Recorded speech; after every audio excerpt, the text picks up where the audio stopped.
اعوذ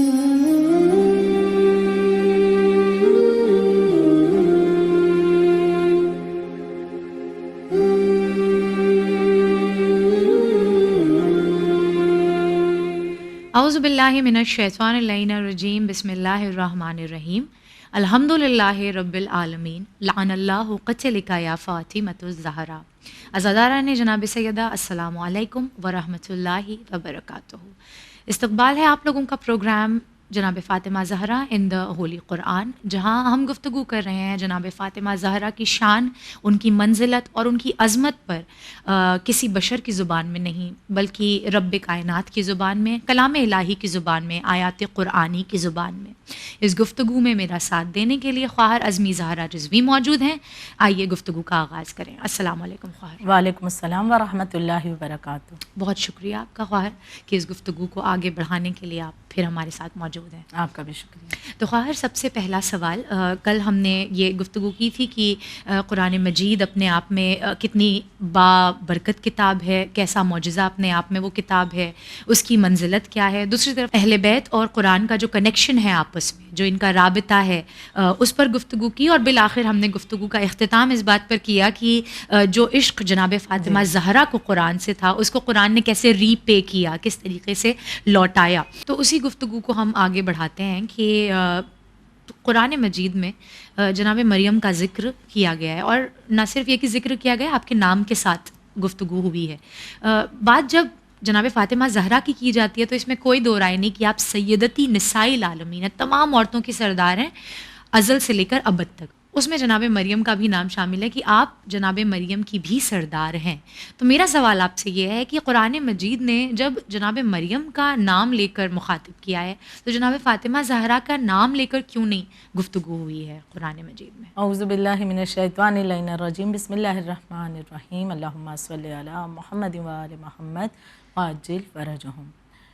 قرآن مجید نے یوں تو یقیناً بڑی محبت کی ہے جناب فاطمہ الزہرا سلام اللہ علیہا سے، اور اس میں کوئی شک و شبہ نہیں ہے جی، کیونکہ بہت سے ایسے مقامات ہیں قرآن مجید میں، ایسی بہت سی آیتیں ہیں جو اس بات کی طرف بالکل واضح طور پر اشارہ کر رہی ہیں کہ اس کی مصداق جناب فاطمہ زہرا ہیں۔ لیکن جو اکثر یہ سوال بہت سے افراد کرتے ہیں کہ نام لے کر کے ذکر جناب مریم کا ہے، لیکن نام لے کر کے جناب فاطمہ الزہرا کا نام لے کر کے ذکر قرآن مجید میں کیوں نہیں کیا گیا؟ تو اس کے لیے اگر دلیل یہ دینا چاہوں تو انسان ذرا سوچے، غور کرے کہ ہر بافضیلت چیز اس کا نام لے کر کے بیان ہو یہ ضروری نہیں ہے، اور اس کی مثال ہم 1,24,000 انبیاء کرام کی لے سکتے ہیں۔ اللہ نے نبیوں کے لیے وعدہ کیا ہے نا کہ معصوم ہیں، ہر نبی معصوم ہے اور ان سے خطا کا کوئی امکان نہیں ہے، تو جو بھی 1,24,000 انبیاء کرام آئے معصوم ہیں۔ تو اب اگر ان کا ذکر قرآن مجید میں بے شک ہے قرآن مجید میں، لیکن نام لے کر کے پورے 1,24,000 انبیاء کا ذکر نام لے کر نہیں موجود ہے، ان میں سے 25 یا 26 چند انبیاء کا ہی نام ملتا ہے، تو اس کے معنی یہ تو نہیں ہے کہ وہ بافضیلت نہیں ہے، وہ ہستیاں وہ محترم نہیں ہیں، یا ان کی شخصیت معاذ اللہ کمتر ہے، ہیچ ہے، اس لیے اللہ نے نام نہیں لیا، نہیں، بلکہ خدا نے اوصاف بیان کر دیے کہ جس کے ذریعے سے جانا جائے۔ ضرورت کیا ہے کہ ہم غور کریں، توجہ دیں اس بات کی جانب کہ وہ اوصاف کیا ہیں، وہ اوصاف، وہ چیزیں، وہ صفتیں، وہ کردار کی جھلکیاں جو بتائی جا رہی ہیں وہ کسی اور تک پہنچ ہی نہیں رہی سوائے جناب سیدہ کے۔ تو آپ کے بھی اوصاف قرآن مجید میں واضح طور پر بیان کر دیے گئے۔ جناب مریم کے متعلق اگر یہ سوال اٹھتا ہے کہ ان کا نام ہے، تو وہ صرف اپنے دور کی عورتوں کی سردار تھی، تو ان کا ذکر اگر ملتا ہے تو چند ایک مقام پر ہی ملتا ہے، کچھ ہی مقام پر ان کا ذکر ملتا ہے، لیکن جناب سیدہ کے اوصاف بیان کرتے ہوئے متعدد مقامات پر جناب فاطمہ الزہرا سلام اللہ علیہ کا ذکر ہے۔ تو ہم غور کریں، یہ ہمارے لیے ضروری ہے، ہمارا ہوم ورک ہے کہ ہم غور کریں، توجہ دیں، ہر مرتبہ صرف سوال اٹھا کر کے بری ہو جانا یہ نہیں، بلکہ ہم خود بھی تو کوشش کریں، جاننے کی کوشش کریں کہ وہ کیا چیزیں ہیں، کیا اوصاف ہیں جس کا اشارہ جناب زہرا کی طرف کیا جا رہا ہے، جبکہ قرآن مجید پورا کا پورا قرآن مجید جناب سیدہ کی شان کو بیان کرتا ہے۔ بے شک بے شک۔ وہ کہنے والے نے ایک دفعہ بہت اچھا جملہ کہا تھا کہ جو لوگ بغض اہل بیت رکھتے ہیں، یہ اگر در حقیقت قرآن کو سمجھ جائیں تو یہ قرآن پڑھنا چھوڑ دیں، بے شک، کیونکہ قرآن اور کچھ نہیں ہے علاوہ قصیدہ اہل بیت کے، بے شک، بے کہ شک۔ اللہ نے شروع سے لے کر آخر تک اگر کسی کی شان میں بیان کی ہیں چیزیں تو وہ اہل بیت اطہار۔ حسد اور بغض کو ایک کنارے رکھ دے ذرا، بالکل۔ اور پھر انسان مطالعہ کرے، پھر جاننے کی کوشش کرے، پھر تلاوت کرے، اس کے مفہوم کو سمجھنے کی کوشش کرے۔ لیکن اسی لیے تو کہا گیا نا کہ حسد انسان کو اندھا کر دیتا ہے، بالکل، تو وہ پٹی اسے حق جب دکھتا بند نہیں۔ جاتی ہے بغض کی، تو اب جو حق ہے بیان کیا جا رہا ہے وہ بھی انسان نہیں سمجھ سکتا، تو سمجھنے کی ضرورت ہے انسان کو، بے شک۔ خواہ آپ نے جیسے کہا کہ قرآن میں متعدد مقام پر بی بی سلام اللہ علیہا کا ذکر ہوا ہے، تو آپ ان میں سے چند آیات کا اگر یہاں ذکر کرنا چاہیں، کتنی آیات بی بی کے شان میں نازل ہوئی ہیں؟ یوں تو پورا قرآن ہی قصیدہ، آپ نے بڑا بہترین جملہ کہا کہ پورا قرآن مجید ہی قصیدہ ہے جناب فاطمہ الزہرا کا، اہل بیت اطہار کا۔ اور اگر ہم بات جناب زہرا کے ذکر کی کریں کہ کتنی آیتیں ہیں یا کتنی دفعہ، تو ہم اسے اگر نمبروں میں محدود کر دیں تو یہ بات حق نہیں ہوگی، بالکل، بلکہ بہت سے مقامات ہیں، متعدد مقامات پر آپ کا ذکر کیا گیا، لیکن ہم چونکہ وقت کم ہے تو کم وقت میں چند ایک کا ذکر میں کرتی چلوں کہ جناب فاطمہ الزہرا کی شان میں قرآن مجید میں بہت سی آیتیں، بہت سے سورے نازل ہوئے ہیں۔ ایک سب سے واضح سورہ جو جناب سیدہ سے ہی تعلق جس کا ہے، سورہ کوثر، بے شک، سورہ کوثر، انا اعطیناک الکوثر، ہم نے آپ کو اے رسول کوثر عطا کیا۔ کوثر سے مراد کیا ہے؟ خیر کثیر، خیر کثیر، کثرت اولاد، یعنی کہ وہ زمانہ کہ وہ جاہل عربوں کا دور کہ جب رسول خدا کو تانا دے رہے ہیں ابتر ہونے کا، پروردگار عالم نے اس وقت جناب سیدہ کے ذریعے آپ کی نسل کو آگے بڑھایا، اور جن لوگوں نے ابتر ہونے کا تانا دیا تھا خدا نے ان کی نسلوں کو انہیں ابتر کر دیا، ان کی نسل آگے نہ بڑھی، لیکن جناب سیدہ کے ذریعے پروردگار عالم نے نسل رسول کو آگے بڑھایا۔ یہی وجہ ہے کہ انا اعطیناک الکوثر، ہم نے آپ کو خیر کثیر، کثرت اولاد عطا کی جناب سیدہ کے ذریعے۔ تو سورہ کوثر جناب سیدہ کی شان میں نازل ہوا ہے۔ دوسرا سورہ، سورہ قدر، اس کی مصداق بھی جناب فاطمہ الزہرا ہے۔ لیلۃ القدر جناب زہرا کو کہا گیا، لیلۃ القدر کا ترجمہ فاطمہ، یقیناً۔ پھر آیہ مباہلہ، آل عمران، سورہ آل عمران کی آیت نمبر 61، یہ بھی یقیناً اس میں نساءنا جناب فاطمہ الزہرا ہیں، سلام اللہ علیہا ہیں۔ آیت تطہیر، سورہ احزاب کی آیت نمبر 33،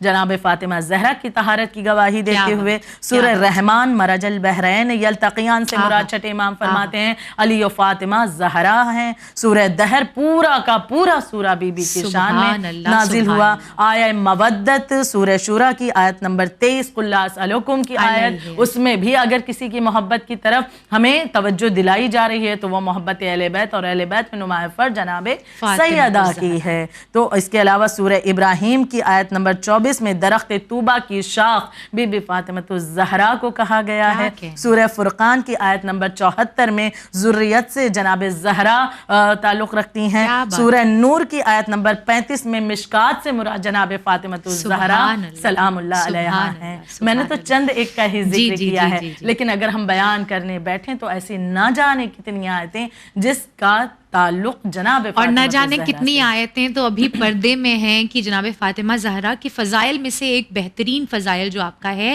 کہ آپ کی ذات جو ہے اللہ نے ابھی حجاب میں رکھی ہے۔ آپ کے بہت سے فضائل، بہت سی آیات جو آپ کی شان میں ہیں وہ تب ہمیں پتہ چلیں گی جب انشاءاللہ ان کا وارث ظہور فرمائے گا، جو ہم اگر غور کرنا بھی چاہیں تو نہیں پتہ لگا سکتے، کیونکہ وہ فقط امام کی نظریں ہیں جو دیکھ سکتے ہیں۔ بے شک، بے شک۔ خداوند عالم ہمیں اور آپ کو توفیق دے کہ انشاءاللہ جب وہ یوسف زہرا تشریف لائے تو ہم اپنے کانوں سے ان کی زبانی جو ہے فضائل جناب سیدہ سن سکیں۔ خیر، یہ جو آیات آپ نے بیان کی، جو چند آیات آپ نے بیان کی، میرا سوال آپ سے یہ ہے کہ ان میں سے کتنی آیات پر عالم اسلام متفق ہے کہ ان آیات کی مصداق جناب فاطمہ زہرا کی ذات مبارکہ کے علاوہ اور کوئی نہیں ہے؟ جی یقیناً ان میں سے کئی آیتیں اور بھی دیگر کہ جس پر عالم اسلام متفق ہیں، نہ صرف اہل تشیع، اہل تسنن اس بات پر، اور دوسرے فرقے بھی مسلمانوں کے اس بات پر ایمان رکھتے ہیں کہ جن کا میں ذکر کرنے جا رہی ہوں کہ یہ چند آیتیں ان کی مصداق جناب زہرا ہیں، ان کا تعلق جناب فاطمہ زہرا سے ہیں، انہی کی شان میں یہ آیتیں یا یہ سورے نازل ہوئے ہیں۔ تو ان میں سے میں چند کا ذکر کر دوں کہ قرآن مجید میں حضرت زہرا کے حوالے سے یہ نہ صرف ہمارا بلکہ ہم تو مانتے ہیں یقیناً کہ پورا قرآن آپ کی شان میں لیکن اگر ہم اہل تسنن کی طرف دیکھیں تو آپ کے مفسرین اہل سنت کے مفسرین کہتے ہیں کہ قرآن مجید میں جناب فاطمۃ الزہرا کے حوالے سے 135 آیتیں بالکل واضح طور پر بیان کی گئی. کیا بات. یعنی یہ 135 آیتیں کہ جس کے بارے میں اہل سنت کے مفسرین کا یہ کہنا ہے کہ ان آیتوں کا ظاہر، ان کا باطن، ان کی تفسیر، ان کی تعویل، ہر لحاظ سے یہ آیتیں جناب فاطمۃ الزہرا سے ہی تعلق رکھتی ہیں اور کسی اور شخصیت سے نہیں. 135 آیتیں. اہل سنت کا یہ ماننا ہے کہ ہم اس بات پر سوچیں کہ نہ صرف یہ کہ ہم ہی محبت میں جو اکثر یہ الزام لگا دیا جاتا ہے کہ بھائی اہل بیت ہی کرتے ہیں، نہیں، ہم تو رسول اللہ کی اس سنت پر عمل کر رہے ہیں کہ قرآن بھی لے کر چلنا ہے اور اہل بیت کو بھی. تو جہاں قرآن کا دامن تھاما ہے تو اہل بیت کو کیسے چھوڑ دیں. تو یقیناً اہل بیت کی محبت کو دل میں رکھنا وہ تو ایمان کی نشانی، نجات کا ذریعہ ہے. اور اہل بیت کی شان کو بیان کرنا بھی ہر ایک کے بس کی بات نہیں ہے. اور اگر بیان کیا جا رہا ہے تو یہ تو حق بیانی، سب سے بڑا حق ہے اہل بیت کی شان کو بیان کرنا. اہل تسنن میں بھی، ہمارے اہل سنت برادران میں بھی پایا جاتا ہے. 135 آیتوں کو خود یہ پیش کرتے ہیں کہ ان کے مفسرین کی بالکل واضح طور پر جناب سیدہ کی شان میں نازل ہوئی ہیں.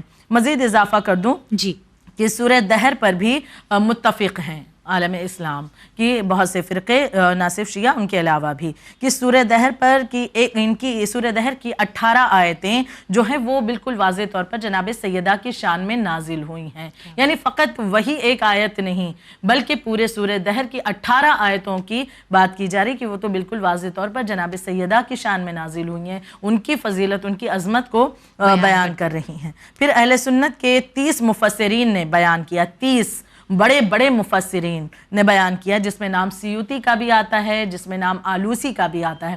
آلوسی اہل سنت کے وہ مفسر قرآن ہیں کہ جو اتنے زیادہ بافضیلت ہیں کہ اگر ان کا نام لیا جائے تو علماء اہل سنت بہت ہی احترام سے تعظیماً سر کو جھکا لیتے ہیں آلوسی کے نام پر. آلوسی کا یہ جملہ ہے کہ جو کہے کہ سورہ حل عطا یعنی سورہ دہر جناب سیدہ جناب فاطمۃ الزہرا سلام اللہ علیہا کی شان میں نازل نہیں ہوا ہے، میں اسے مسلمان ہی نہیں ہوں. اللہ اکبر. وہ مسلمان ہی نہیں ہے کہ جو یہ کہے کہ سورہ دہر جناب سیدہ کی شان میں نازل نہیں ہوا، وہ مسلمان ہی نہیں ہے. یعنی یہ ہمارے اہل سنت کے مفسر قرآن کی بیانی ہے، ان کی زبانی ہے کہ وہ اس بات کو پیش کر رہے ہیں. اچھا، جو مفسر ہوتے ہیں وہ باتیں بس یوں ہی تو نہیں کہتے نا، بہت بڑی بڑی تحقیق ہوتی ہے، سالوں کی اسٹڈی ہوتی ہے. بالکل. تو اس کے بعد ایک نتیجہ ملتا ہے، تب کچھ وہ زمانے کے سامنے پیش کرتے ہیں. تو یہ بھی سوچنے کا مقام ہے کہ اس عظیم شخصیت کے بارے میں اس انداز سے بیان کیا جا رہا ہے کہ اگر کوئی ایسا سوچ لے تو مسلمان ہی نہیں ہے، ایمان سے خارج. بالکل. اب آیہ مباہلہ میں بھی متفق ہیں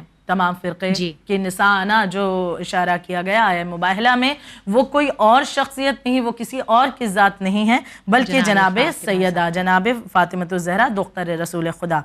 آیت تطہیر کے بارے میں بھی متفق ہیں کہ اس میں طہارت کی جو گواہی دی جا رہی ہے یہ وہ اہل بیت اطہار ہیں کہ جس میں جناب سیدہ بھی یقیناً شامل ہیں، تو ان کی طہارت کی گواہی دی جا رہی ہے، اس پر بھی سبھی متفق ہیں. سورہ کوثر، سورہ قدر، اس پر بھی متفق ہیں کہ یہ بھی جناب سیدہ یعنی دختر رسول عربی جناب فاطمۃ الزہرا سلام اللہ علیہا کی شان میں نازل ہوئے ہیں. تو ان میں سے میں نے چند کا ہی ذکر کیا جس پہ عالم اسلام متفق ہیں، کوئی شک و شبہ نہیں، کوئی سوال نہیں ہے، بلکہ سب کی ایک رائے ہے اس کے متعلق. جزاک اللہ خیر، بہت بہت شکریہ آپ کا. خداوند عالم ہمیں اور آپ کو ایسے ہی توفیق دیتا رہے کہ ہم اہل بیت علیہم السلام کے حق کو لوگوں کے آگے واضح کرتے رہیں اور بی بی کے حق کو کبھی بھی ہم فراموش نہ کریں انشاءاللہ. چند اور سوالات اور پھر آپ کی زحمت تمام، آپ کو پھر انشاءاللہ مدعو کریں گے اس گفتگو کو آگے بڑھانے کے لیے. عزیزان محترم، یہ تھا ہمارا دوسرا ایپیسوڈ جناب فاطمہ زہرا ان دی لائٹ آف ہولی قرآن. قرآنی آیات میں جناب فاطمہ زہرا کا ذکر اور آپ کی عظمت کس طریقے سے بیان کی گئی ہے. ہم نے دیکھا کہ ایسی بہترین آیات کی مصداق جناب فاطمہ زہرا ہے کہ جس کی مثال اور نظیر نہیں ملتی ہے. اور انہی آیات میں سے ایک آیت تطہیر کہ جہاں خداوند عالم طہارت کا اعلان کرتے ہوئے جناب فاطمہ زہرا کو سینٹر آف دی آیت بنا رہا ہے، کہ شاعر نے بہت خوبصورتی سے کہا ہے کسا کے نیچے یہ کون ہے کبریا تعارف کرا رہا ہے، یہ فاطمہ ہیں یہ اس کے بابا وہ نادہی سے دکھا رہا ہے، یہ اس کے شوہر یہ اس کے بچے ملائکہ کو دکھا رہا ہے، اور بطول کے نام سے تعارف کرا کہ سب کو بتا رہا ہے، وہ اہل بیت نبی نہیں جو رسول کے پیروکار ہوں گے، وہ اہل بیت رسول ہیں جو بطول کے رشتہ دار ہوں گے۔ اسی کے ساتھ میں سید نظر فاطمہ لیتی ہوں آپ لوگوں سے وداع، دوبارہ حاضر خدمت ہوں گے اس پروگرام کا آخری ایپیسوڈ لے کر، تب تک کے لیے آپ لوگ بنے رہیے ہمارے ساتھ، دیکھتے رہیے چینل ون، فی امان اللہ۔